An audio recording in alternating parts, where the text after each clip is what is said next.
Welcome to Haven of Horror. I got Doolittle here. It's been a while since we saw your face on camera. We're here to discuss 28 Days Later, a very important film in its subgenre, I'd say. Directed by Danny Boyle, starring, is it Cillian or I Killian? was kind of late to the party on this one, and but now it's actually my favorite. I think for the most part, I feel like we'll get into it more throughout the video, but I feel like a lot of this is probably the best zombie-related script. I think it's just a very economical screenplay, and I think it says a lot while keeping it very concise. Alex Garland in general, I'm a fan of, and I think he's a pretty accomplished writer. Like Ex Machina, if you haven't seen it, is a really good movie. I've heard good things about that. Yeah. Yeah, I would imagine this is a generation. This is a generation's first zombie film. Because you had obviously Day of the Dead in the '80s, and in the '90s we kind of stopped doing that. Except you do have Tom Savini's remake of Night of the Living Dead, which we've covered on the show before, and it's pretty good. Yeah. Um, but I would say I don't think that's a mainstream like you go to the store and your mom's friend has heard of that movie. I need to take this off so I don't scream. Uh, Mhm. Whereas this movie obviously came out in 2002 and it's a big deal. And I remember seeing it on DVD. I gotta say, shortly before it came out, after it came out on DVD, Mhm. because this was also probably my first or second zombie movie, and I do think it is one of the better ones. Obviously, not a lot of competition. Zombies kind of got relegated to like hack directors on Amazon Prime, Yeah. who are all just ripping off Romero. And I think that's this movie's biggest strength. It's not just ripping off Romero. Mhm. It's doing a lot of its own thing with it. The actual zombies in this movie aren't really like traditional zombies. But like it's doing something with it. Like the reason why that this movie popularized running zombies, but it's doing a thing with it where it's not just that, oh, these are zombies, but they run fast and they're really scary. Like, no, these are rage monsters, like they're people who are infected with like rage that's been built up throughout years and years and years of dealing with horrific kind of global issues, right? Like that it's making a political statement with that, and I think that stuff is really fascinating, and we have since copied that and relegated that to just, oh yeah, like they're zombies but they run now. um Yeah. Well, and I had never really given this film much of a deep thought until we had that small discussion when I was watching it, and I think you're onto something because I mean, even the first shot of the movie is, they're rescuing an infected monkey from a cage, and yeah. I don't feel like you do something with activism and rescuing experimental animals unless you're trying to say something. Well, and the monkey is watching the horrific kind of acts throughout history. Mm-hmm. Like it's watching like footage and stuff like that, like real horrific kind of images, throughout um human history. Oh yeah, that's a good point. Yeah. So obviously, this is also Cillian Murphy's first movie. This is pre Begins, or at least it's one of his first movies. It's one of his earlier ones before he gained well, I'm not entirely sure, but I want to say it's one of his more earlier ones because Begins was Oh five, 2005. Yes, so and this this was is oh like two, three years before. Yeah. and he's instantly great. Like the Hmm. minute he wakes up in the hospital. Although this might just be a personal thing, I would have maybe cut out. I don't need to see like his entire naked body. Oh, I don't have an issue with it, but I understand. It's So this fine. is his second movie. His first one was Disco Pigs, and I feel like that's Oh, just kind of okay. an indie. So this would be like his first big budget theatrical movie. Yeah, That makes sense. Yeah. and especially here in America.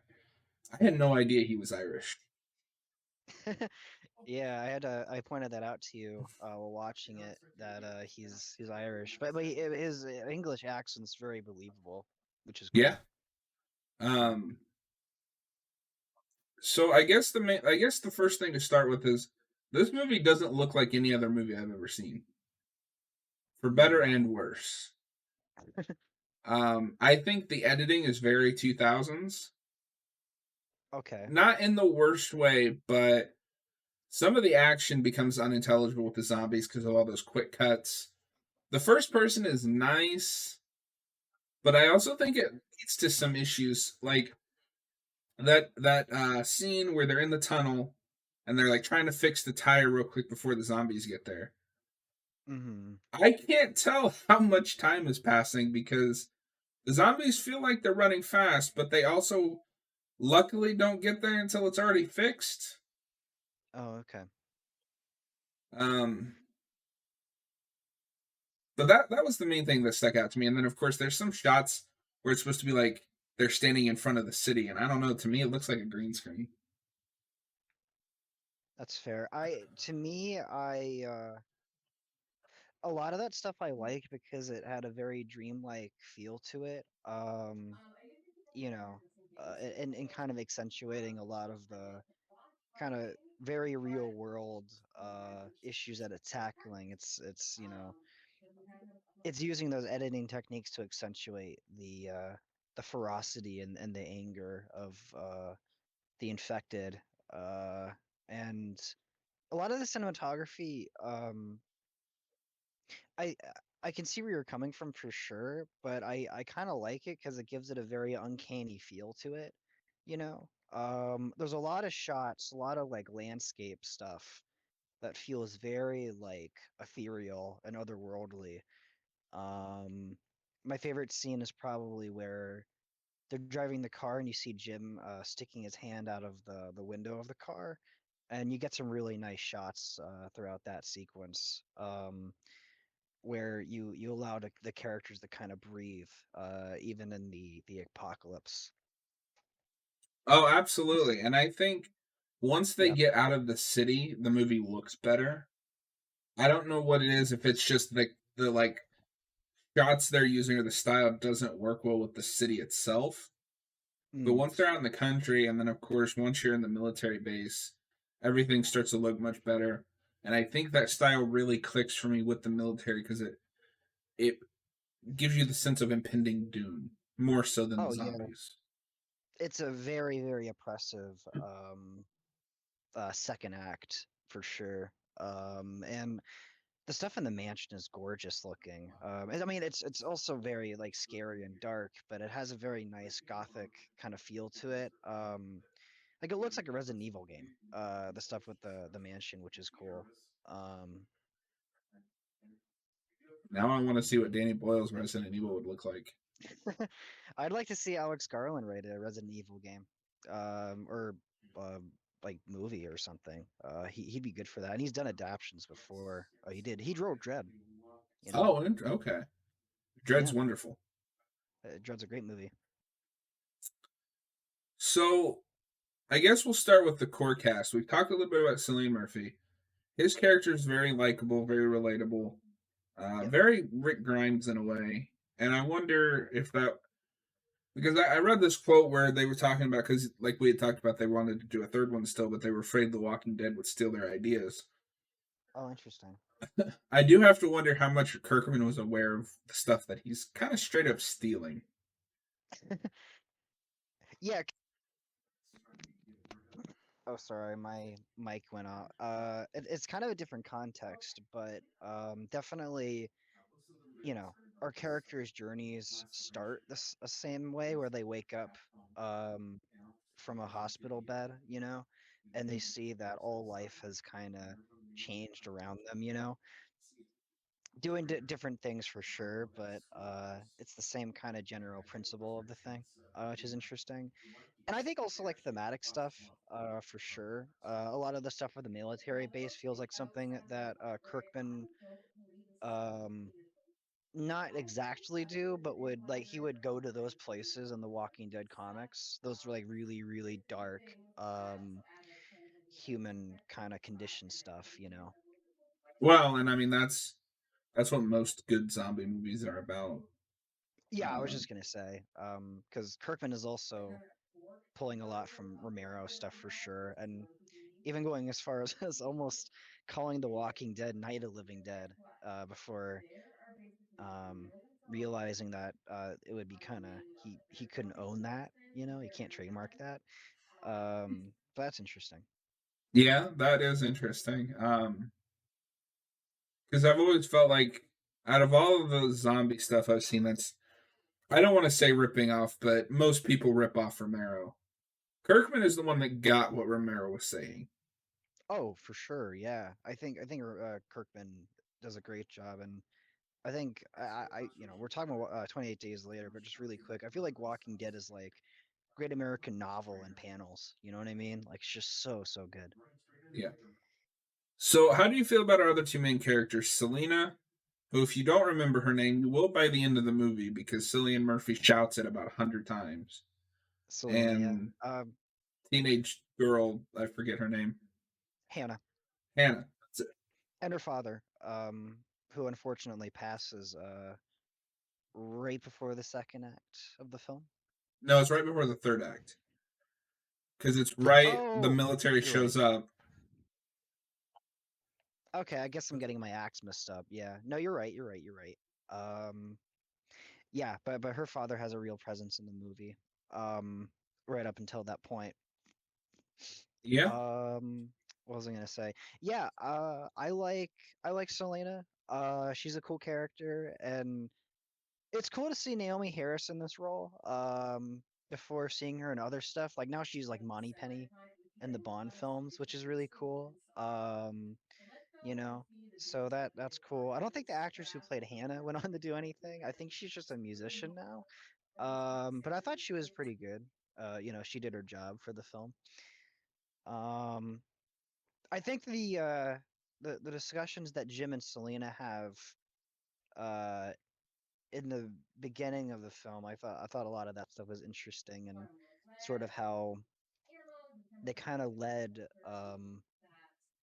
the paths that they took throughout the film eventually led them to kind of embracing the other sides of each other, right?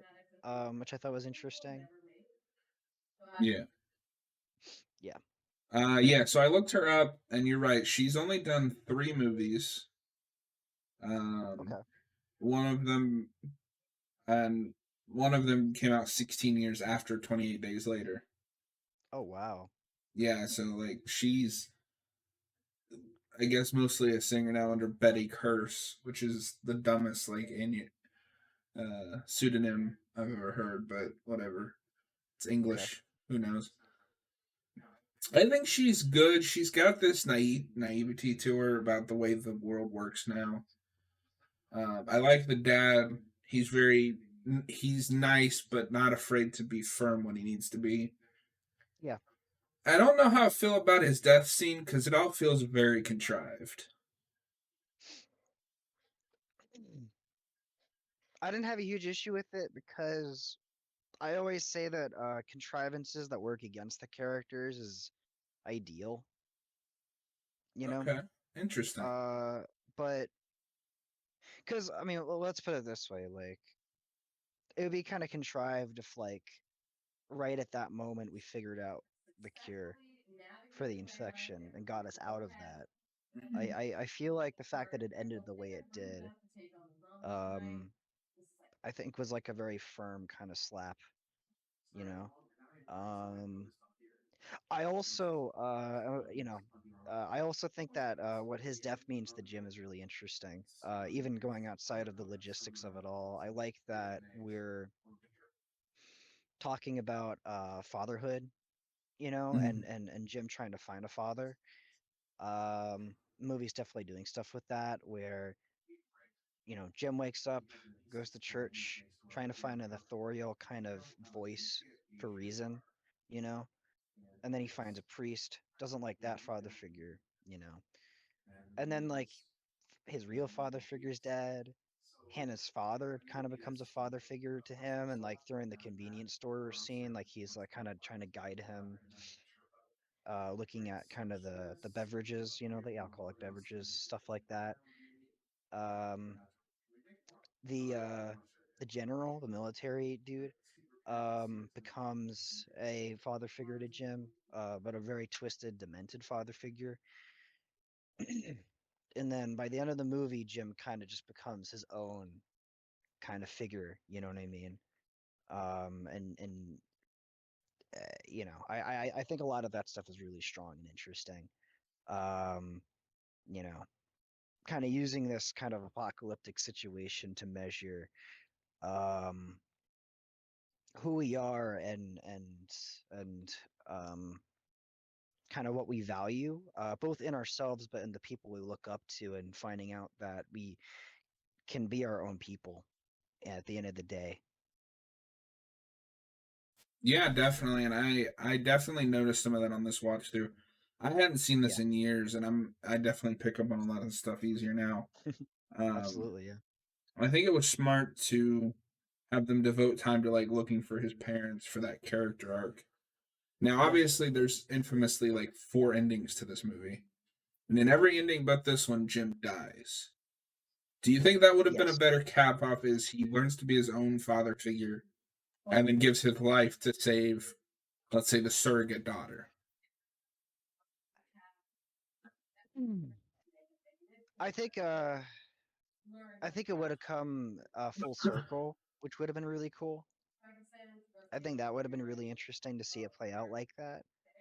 But I also like the idea that Jim is kind of rewarded for coming to his own, and gets to kind of live a full life in figuring out the value of, um, you know, recognizing his own value, and recognizing that he himself has a presence and a voice. I thought that a lot of that stuff. I think that the way it ends is probably my favorite way it ends. Because I do like the death scene is very powerful. In some cuts of the movie, the one on Hulu, which was on there for a little bit, has it so that after the credits played, you got to see the original ending, where he dies.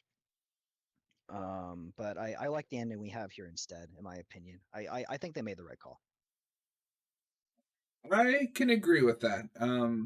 I think with a movie this bleak, you need that like ray of sunshine at the end.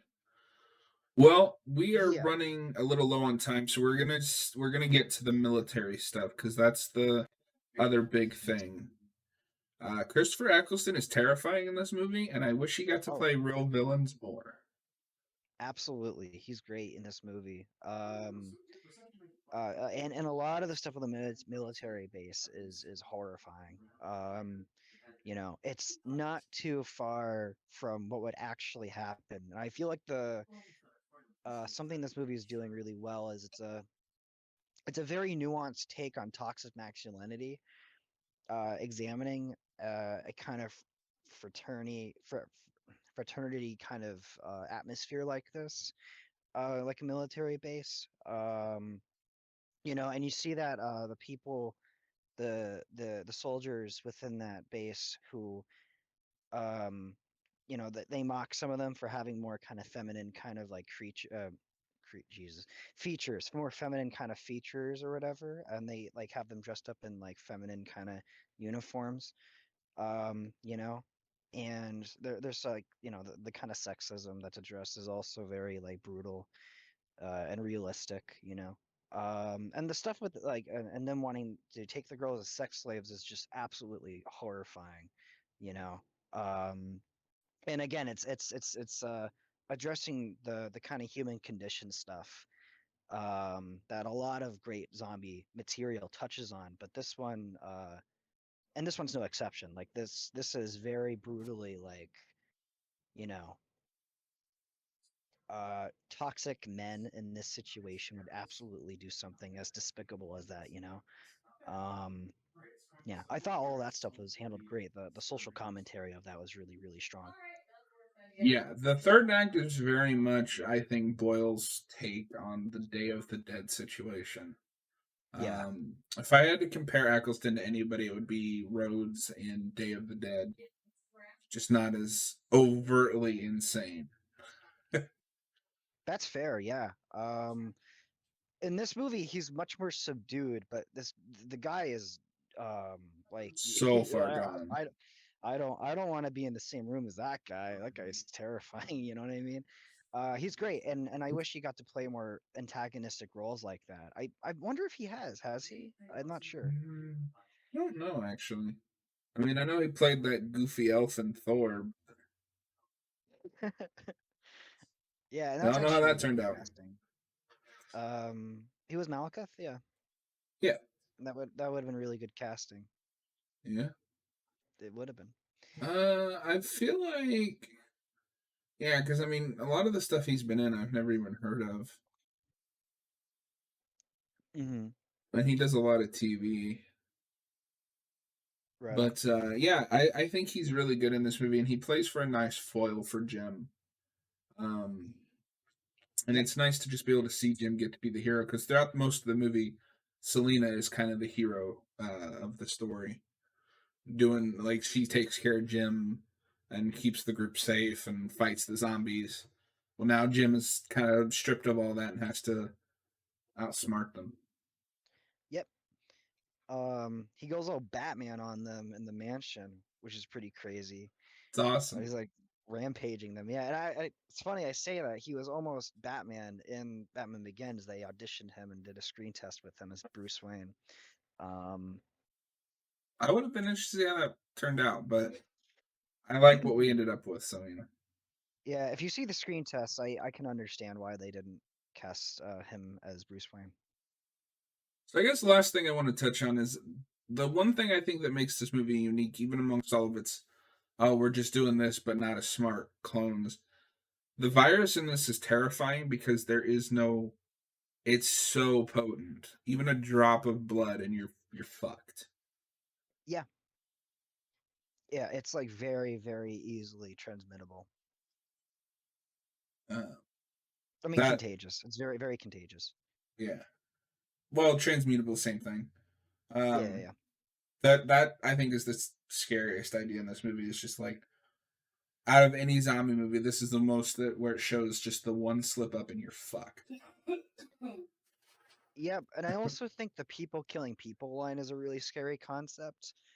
Um, the kind of the kind of barbaric kind of environments we're in is just like it's like this is a manifestation of that, and it's just a lot of that just stuff just heightened up to a more uh uncontrollable level to the point where the government can't even control it, you know what I mean? And I think the movie is also really scary and just an examination of how um, government has a difficult time containing stuff like this throughout history. I think that's something really cool and interesting idea, but like really disturbing. All right, we'll do little. Unfortunately, we are out of time for 28 days later. We still got to Okay, shoot a Scream review. I'm going to give that's this a right. 3.5 out of 5. I like this movie quite a bit, but in the top 10 zombie movies, it's towards the bottom for me, I think. Middle to bottom. Well, and it's my favorite, but I'm gonna give it a 4 out of 5. That's fair. Yeah, Absolutely. I don't think it's like I really like it myself. It's my personal favorite, but I think Night of the Living Dead is probably Night of the Living Dead's probably like my personal best, and this is my personal favorite, I think. Cool, cool. We'll do a little. Mhm. This was fun. And if you haven't watched it yet, make sure to check out our Scream review. It'll be up before this video. And Yep, we'll be back shortly with more reviews. absolutely.